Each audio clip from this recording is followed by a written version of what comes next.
Bon, ce matin à toi, j'espère que tu te portes bien. Je voudrais donc t'inviter à t'asseoir confortablement et à écouter la parole de Dieu.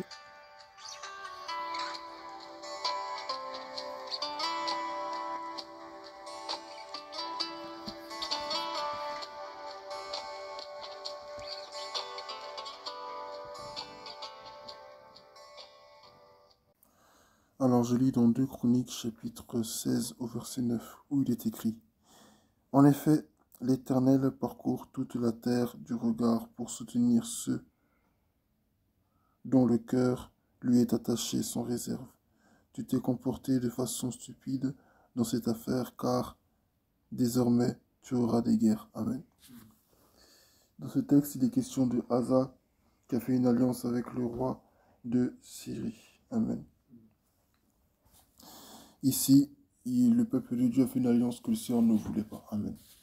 Et le Seigneur dit que, en fait, à la base, lui, il était prêt à le soutenir. Amen. Il était prêt à rester avec lui, à le fortifier, si jamais il lui serait resté fidèle. Mais comme ça n'a pas été le cas, il y aura des conséquences. Amen. Ne pas obéir à Dieu, tout simplement désobéir au Seigneur, est toujours suivi de conséquences. Amen. Toujours suivi de conséquences. Ne pas respecter les principes de l'Éternel est toujours suivi de conséquences. Dieu nous appelle à nous consacrer à lui. Dieu ne nous appelle pas à nous allier avec le monde. C'est vrai que nous sommes la lumière du monde. Nous sommes comme une maison que l'Éternel a mise sur une haute montagne. Nous sommes le sel de la terre. Mais nous ne devons pas oublier que le sel demeure toujours le sel. Amen. Peu importe avec quel aliment tu le mets, le sel demeure le sel. Amen. Il a toujours ce pouvoir-là d'assaisonner, de lui relever le goût. Amen. Toujours pareil. Mais le sel ne va jamais devenir du sucre. Le sel ne va jamais perdre sa saveur parce que... vous comprenez ce que je veux dire?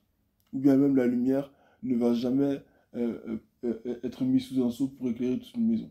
Mais il y a des personnes, malheureusement, des chrétiens. Parfois nous-mêmes, hein, c'est ce que nous faisons lorsque nous ne faisons pas ce que Dieu nous dit de faire. Nous sommes semblables à une lumière qui est mise sous un seau. Nous sommes semblables à un père qui, à un sel qui perd de sa saveur. Nous sommes semblables à une maison qui, au lieu d'être sur une colline, est tout en bas de la montagne. Amen. Nous devons être de ceux qui éclairent. Amen. S'ils ont donné une parole, nous respectons cette parole.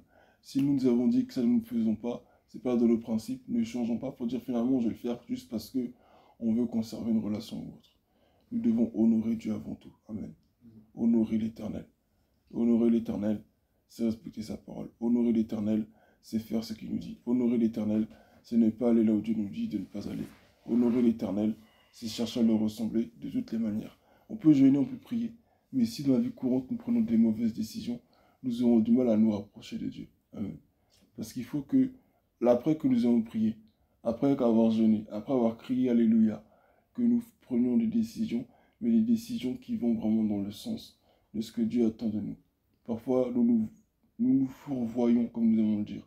Nous nous trompons nous-mêmes. Et nous nous disons, mais cette décision m'a l'air vraiment bonne. Je sais que ce n'est pas un péché. Donc, c'est que Dieu est forcément d'accord avec. Non. Parfois, il y a des choses qui, certes, d'un point de vue apparent, d'entrée du jeu, ça ne ressemble pas à un péché. Et d'ailleurs, ça n'en est même pas un. Mais quand tu ne consultes pas Dieu avant de prendre certaines décisions, finalement, ça devient un péché. Même si à la base, ça n'en est pas un. Ça peut sembler être une chose bonne à faire, mais Dieu peut ne pas t'avoir appelé à faire cette bonne chose en question. Ça peut être une bonne chose à faire, et Dieu peut t'avoir vraiment appelé à faire cette chose. Mais peut-être que ce n'est pas le moment. Ou peut-être que c'est le bon moment, c'est toi qui l'as appelé, mais tu le fais de la mauvaise façon. Amen. Donc, dans tous les cas, il faut toujours faire appel à Dieu. Ou peut-être encore une fois que c'est toi que Dieu a appelé à appeler à faire la chose. C'est le bon moment, et tu fais bien la chose, mais tu veux t'associer aux mauvaises personnes. Amen. Il est important de consulter le Seigneur. Il dit les regards de l'Éternel. L'Éternel a parcouru toute la terre pour soutenir ceux dont le cœur lui est attaché sans réserve. Que nos cœurs soient attachés au Seigneur sans réserve pour prendre les bonnes décisions. Amen. Amen. Alléluia. Pour prendre les bonnes décisions, nos cœurs doivent être attachés au Seigneur. Nos cœurs ne doivent pas être partagés entre le monde et puis Dieu. entre nos amis et puis Dieu, entre nous, nos envies, nos désirs personnels et puis Dieu. Ce n'est pas possible. Amen. Que nos cœurs soient attachés à l'Éternel pour prendre les bonnes décisions. Merci d'avoir écouté ce message. Que le Seigneur te bénisse et très bonne journée.